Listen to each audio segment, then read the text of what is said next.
Welcome to the Professional Muslim Women podcast, a place for working Muslim women to share their stories, struggles, triumphs, and lessons learned along the way in pursuit of their careers. I'm Dr. Kali Hussein. And I'm Dr. Hani Ahmed. And in this podcast, we bring inspirational, trailblazing, successful, and fulfilled professional Muslim women to you. Get ready to be inspired and learn how you can forge your own path as well.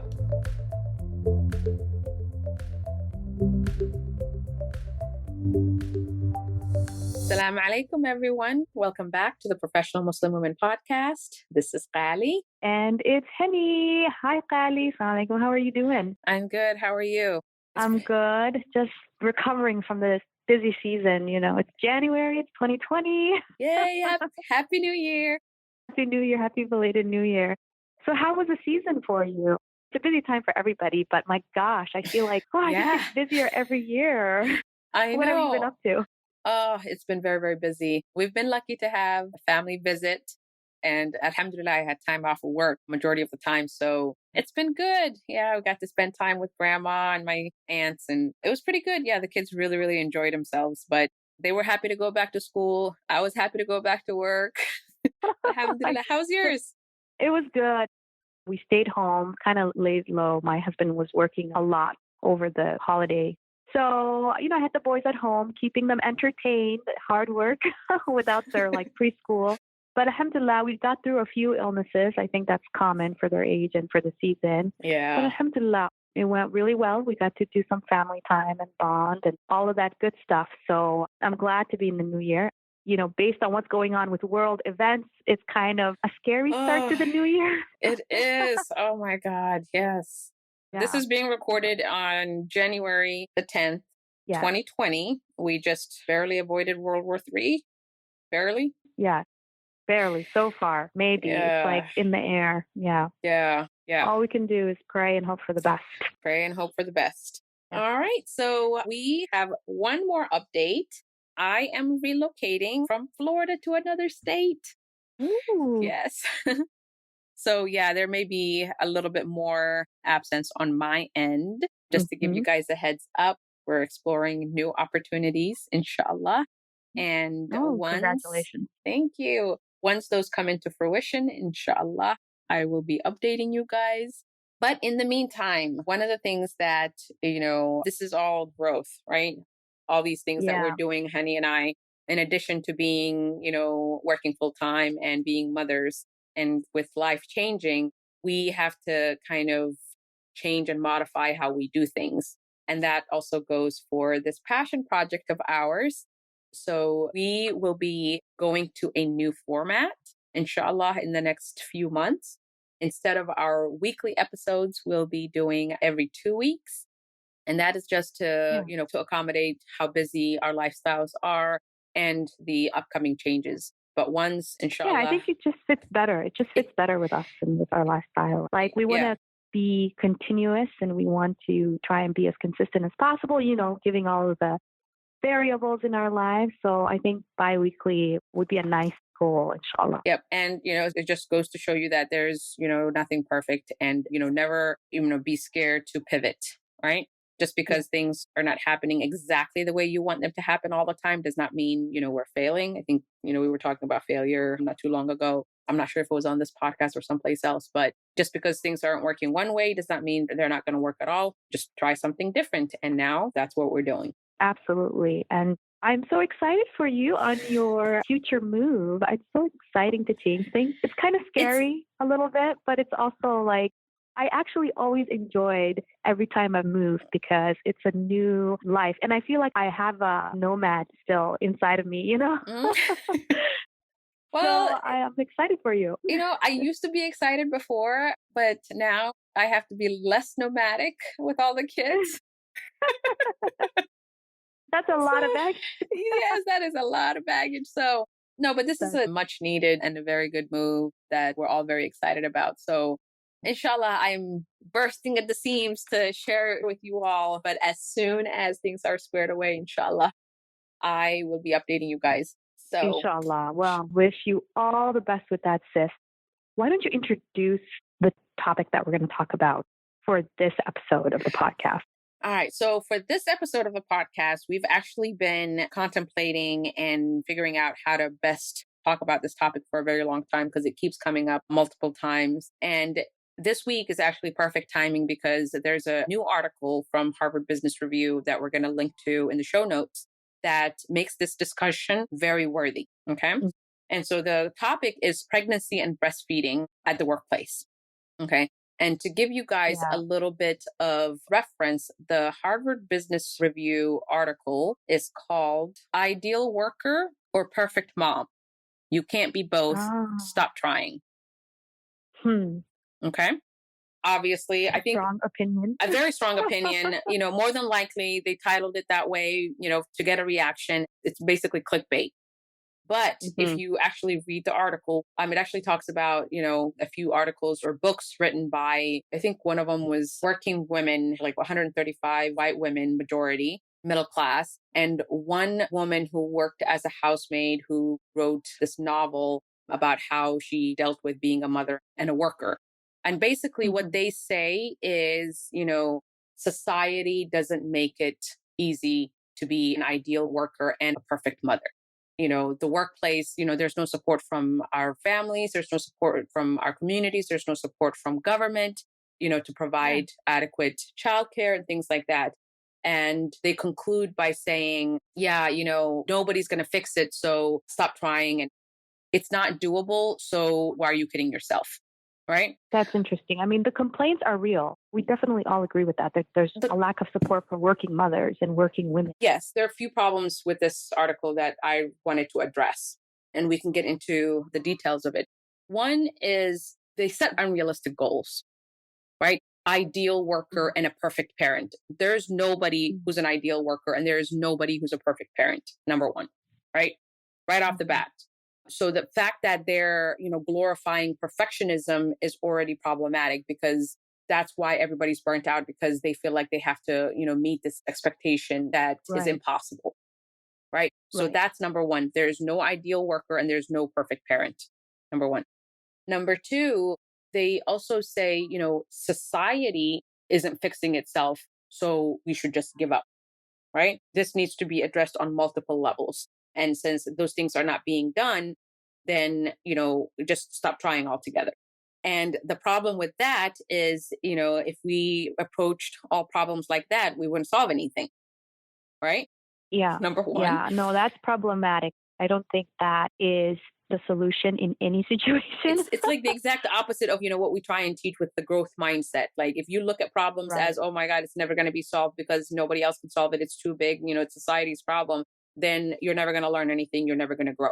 And then the Mhm. other thing is, who's society? Who's Right. making these rules? Exactly. We Yeah. are, right? The standards coming from. Yeah. Exactly. And this is the persistent message. I mean, article after article after article, it's the same thing. And so, it's pretty frustrating. And so, my criticism to it, like when it was posted on Twitter, is what are the solutions? What solutions do you have to fix this problem? And so, I figured we could talk about, what are the potential solutions that we could provide for women who do have a career and want to, don't want to hold off on having kids, want to get pregnant while pursuing their career, have kids, breastfeed, and not stop working altogether. Right. So, what tips and tricks can we give to help you guys try and do both? Yes, the message is always going to be the same, but how can you as an individual contribute to the big solution that we need as a society to undo this narrative? You're right. Absolutely. Like you said, on multiple levels, you can kind of try to tackle this issue. A lot of it is on a macro level, it needs to be addressed. So, legislation, community, funding for programs like we talked about parental leave, maternal leave, workplace laws that need to be strengthened to support working mothers. This needs to be a collective thing that's done Hmm. through the legislature. So that's one arena. In the short term, I mean, that's hard to wait for. That requires organization. Exactly. Obviously, it's not something an individual can do. So, are there things that we can do on an individual basis, right, Right. to dispel that or at least not fall victim to That narrative. the constant message? Yeah, that's frustrating and discouraging in these articles, right? You will never be the ideal worker and the perfect parent, so give up. That's pretty much what it comes down to. So it's Ex- like, how can I be successful, you know, exactly. Exactly. Stop in this trying. environment? Yep. Okay. So at the beginning, right, they go through the whole interview process trying to find out, if you're a good fit for them, right? We don't do the opposite of, okay, is this company, is this organization, is this person who's hiring me a good fit for me? We're not taught to look at it that way, especially when it comes to, women and the needs that we come with. Like if we want to have kids and we want a good maternity leave policy and we need the support.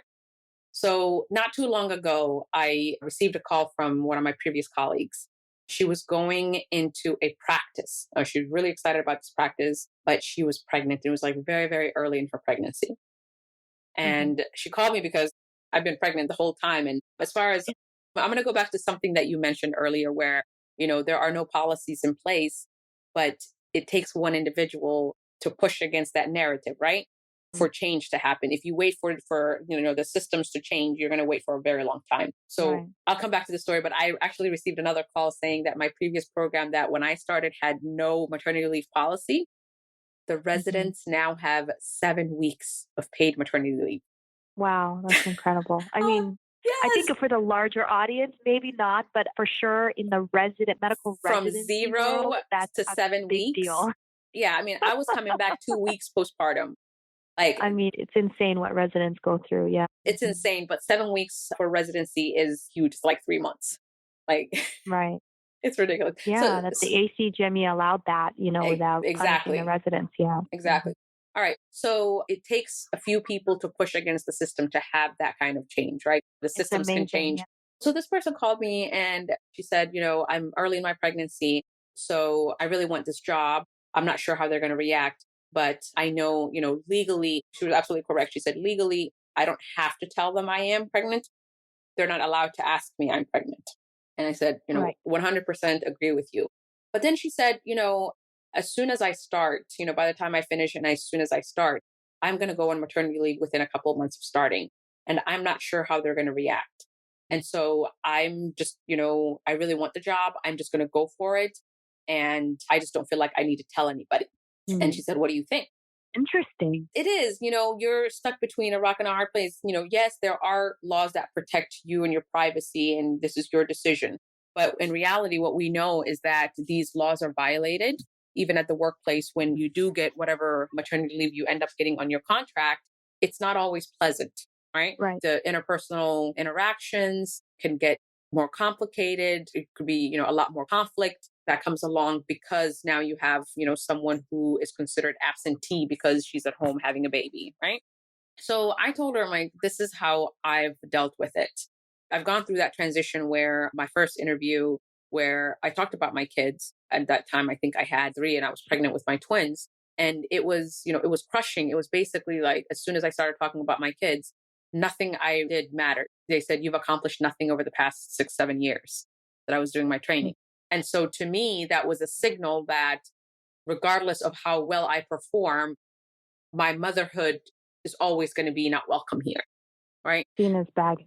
It's seen Yeah. as a lot of baggage. So after that, I had this mindset change where I kind of said, you know what? It's not going to change. The fact that I have a family and I have kids, that I value my time with them, it's never going to change. It's going to be a part of me and I'm not going to hide it. So I started Hmm. using it as a filter. I started using it as a Hmm. filter to filter out people who would not be good candidates for me to work for or to work with. Hmm. Right. So I would mention my kids. I would look at their reaction. If we had good rapport and all of a sudden, discussing my kids changed everything to where they were questioning my work ethic and my availability and all those things, then obviously it gave me a clue as to, how they perceive motherhood. But if, Hmm. I've had, the opposite extreme of people who were just like, how in the world are you doing this and having kids? You must be very efficient. You must, they take it as, you're doing that and doing my job is just icing on the cake, right? Yeah. It's actually characteristics that they would want: resourcefulness, organized, right? Exactly. Productive. Exactly. Exactly. So, based on that experience, the recommendation I give women now is yes, you have laws to protect you. Yes, it's your absolute right not to disclose anything that you don't want to disclose. But if you know that there is a good chance that, your work environment is going to be intolerable because of the choices that you might make or that you have already made, then it may be, beneficial to you to find that out early on, Right. right? And this particular article, actually, one of the things it talked about is a woman who was doing her PhD who was advised not to have kids. And then, at work, one of the things she said is, oh, you're not even supposed to talk about your kids. You're supposed to pretend that you don't have anything to do at home. And I think that is the narrative that we need to change. We need to move away from the fact that, everybody says you need to obtain or attain masculine characteristics in order to be competitive at the workplace. And I don't think that's Mm. 100% true, Yeah, right? that's a good point. That is such a good point. Yeah, I feel like I've lived that because of I've worked in a male dominated group, and I've also worked in a group that was actually had greater than 50% women. And the difference between the two in terms of, like you said, being a productive member of the group, being equated to having masculine qualities or having, somebody at home 24/7 to care for the kids, as most male colleagues do. It was just, it's different. It's day and night. And I feel like when I'm working with women or in a place where there are a lot of women, that work has almost already been done. There's pioneer women that come in into these male dominated workforces. And a lot of us, for sure, you have to because of what you do. And I'm sure a lot of women and Muslim women are in environments where, they're not necessarily have that support. They don't have other mothers working with them. Hmm. And so, they end up in this toxic environment that you describe where it's like, don't even talk about your children. You have to pretend you don't even have kids. Yeah. And just it's day and night. And you're right, gauging that if you can. Personally, when I was in that work environment, and eventually I left, but when I was there, I didn't have very much choice. I had to do it because my husband was working and we had to move and all that stuff. But I think for me, the first clue personally was the fact that in the entire program of, I think, almost like 18, 19 positions, there was one woman. So that right there should have been like, woohoo, red flag. But Yeah. I agree with you. I think that's a fantastic tactic. If you're a woman, you're on the hunt for a job. And if you pick up between the lines that this is a, masculine type of workplace, and, it may not be friendly to mothers. It may Yep. be a struggle just to be a working mother in that program. Yeah. And, it doesn't necessarily have to be, a bunch of women, right? When I joined my practice, I was the only woman for, I don't know, like a couple of years. I was the only Hmm. woman. Hmm. And, it was a bunch of guys who were like, oh, you can do what we do and go home to 6 kids. Yeah. Okay. You're fine. Right. Oh, So it's not always, how many women are there, because I mean, there are certain fields that are overwhelmingly, majority male, as there are certain fields that are overwhelmingly majority female. Right. right, So I think right, sometimes it's just a group, it can be a bunch of guys who are just like, not necessarily progressive, just have common sense to say, if you're able to do your job, like it shouldn't matter whether you have family or not. Right. right. Yeah. Oh my gosh. This made me think. So while I was in that workplace, so I was working in the hospital, I actually did shift work. So I did a lot of day shifts, but we did occasionally were required to do night shifts. And when you're working overnight, you are the only, physician in the hospital, right? Hmm. So you have a huge responsibility, right? I mean, that Hmm. things, when they go south, it tends to occur overnight. Oh my So, God. Yes. but I was in a position where, I said, I had to tell my director who was building the schedule that, I didn't want to be put on night. I think it was when I was maybe 32 weeks. I decided that I wasn't going to do nights after I was 32 weeks pregnant.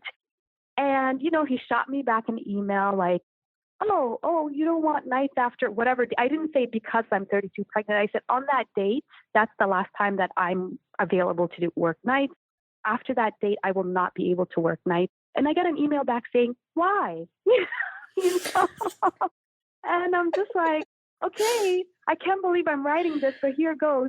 Well, if I go into labor, there will be no physician in the hospital.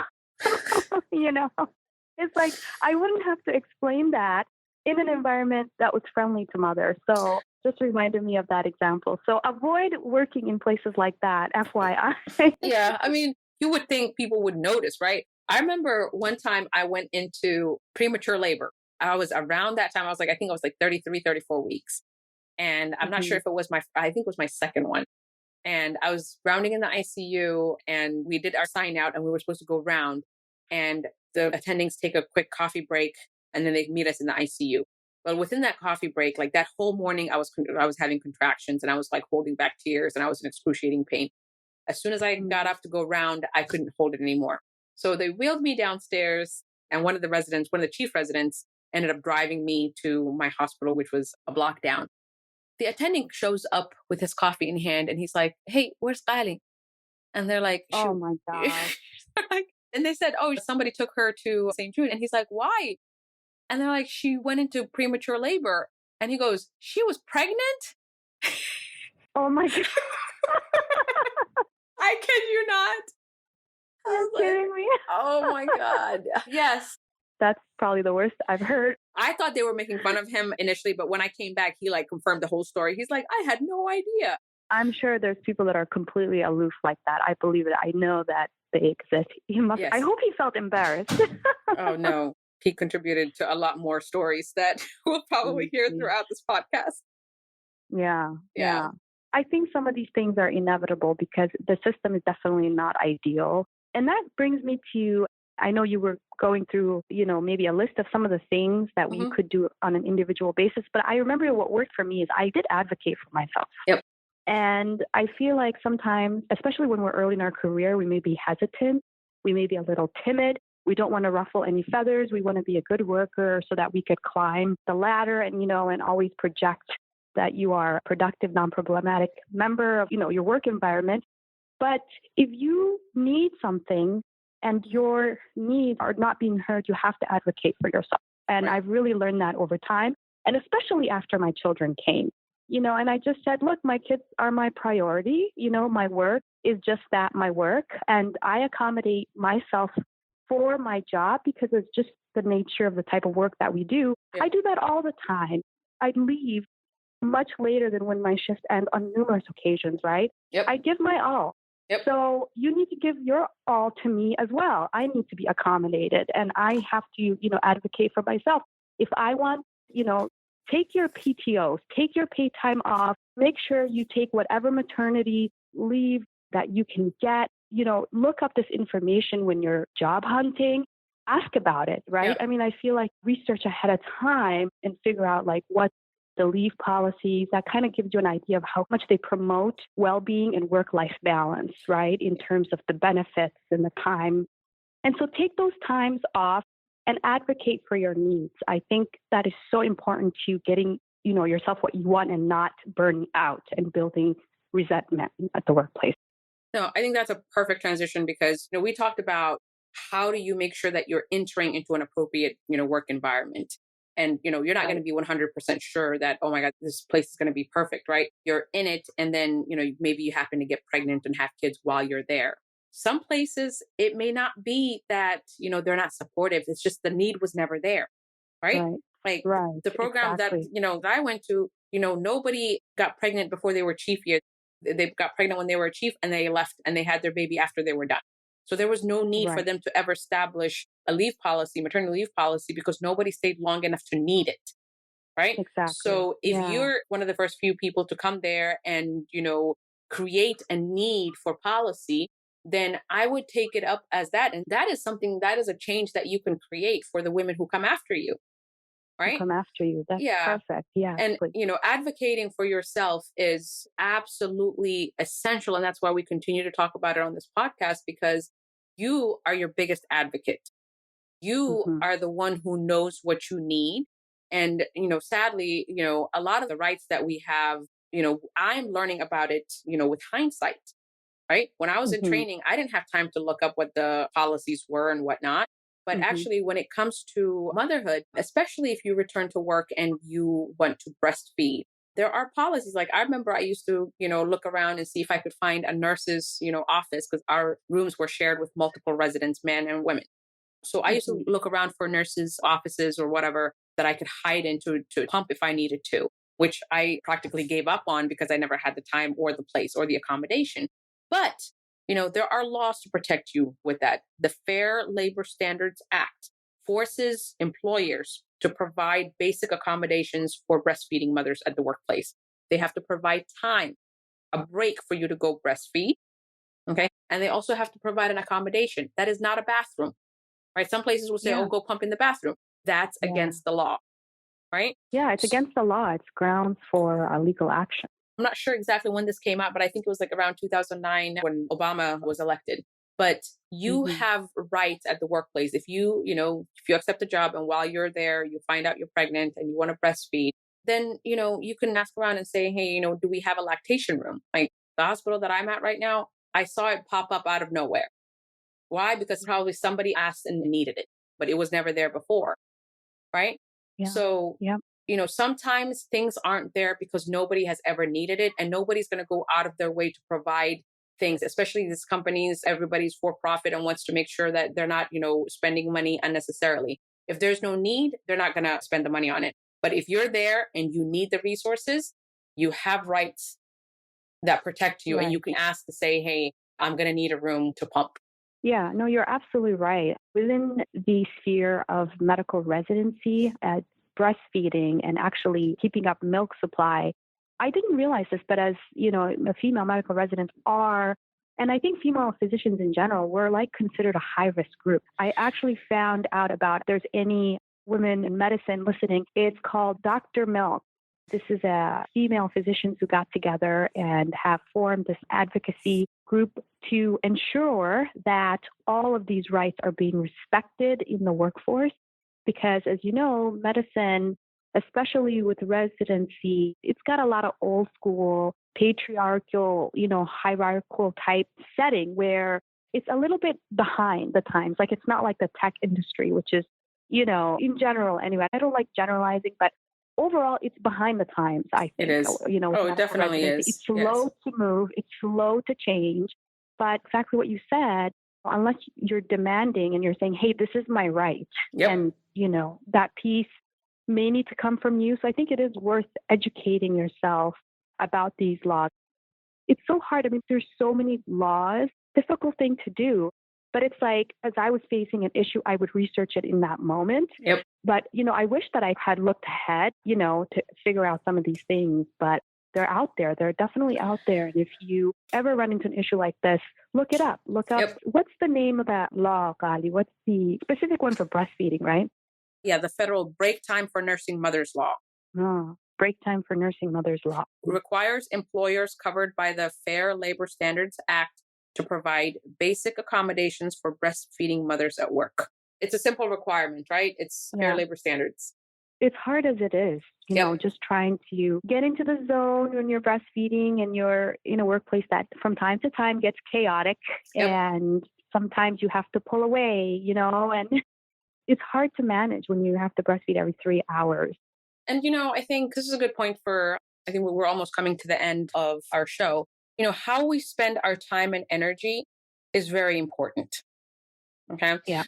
The constant feedback, a lot of times it's unsolicited advice that women get all the time. Oh, you want to pursue this career? Yeah. What about kids? What about marriage? What are you going to do about this? What are you going to do about that? How are you going to be a good mother?